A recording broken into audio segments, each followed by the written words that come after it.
Bonjour à tous, alors encore une fois une nouvelle vidéo sur capsule.net. Alors aujourd'hui nous allons parler des liaisons hydrogènes. Donc précédemment nous avions parlé des liaisons de Van der Waals, donc qui est un type de liaison intermoléculaire.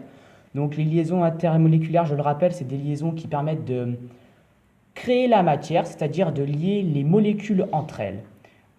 Attention à ne pas confondre avec les liaisons covalentes qui elles sont intramoléculaires, pardon, c'est-à-dire qu'elles assemblent les atomes entre eux pour créer une molécule, alors que les liaisons intermoléculaires, elles, relient les molécules entre elles. Donc, nous avions vu les liaisons de Van der Waals, aujourd'hui nous allons voir les liaisons hydrogènes.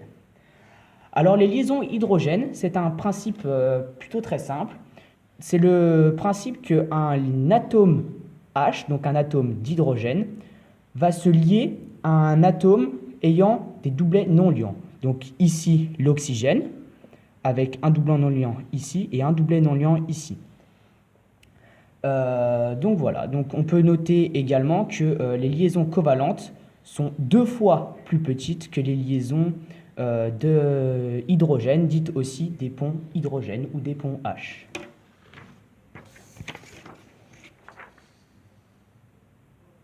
Alors, comment obtenir une liaison H? Alors pour ce faire, il faut absolument que l'atome d'hydrogène soit relié à un atome plus électronégatif que lui. Par exemple, O, N, F. Donc relié à un atome d'hydrogène, comme dans par exemple la molécule d'eau qui est ici, donc avec l'oxygène et l'hydrogène ici. Donc par exemple d'autres cas qui peuvent survenir dans une molécule, donc OH, NH ou FH. Attention par contre, les atomes de même électronégativité ne fonctionnent pas.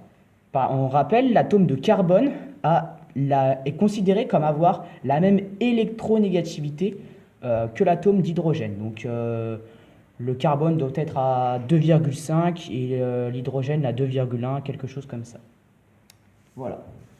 Donc maintenant, le plus important à retenir, c'est comment reconnaître un pont hydrogène. Alors, il faut faire attention à plusieurs pièges. Ici, nous en avons un déjà. Regardez. L'atome d'hydrogène, qui est relié au carbone, pourrait être relié à l'atome d'oxygène, qui est ici, comme ceci.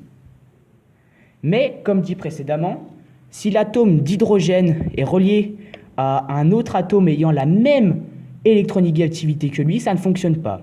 Or, ici, il y a C et H. Et or, C et H ont la même électronégativité tous les deux.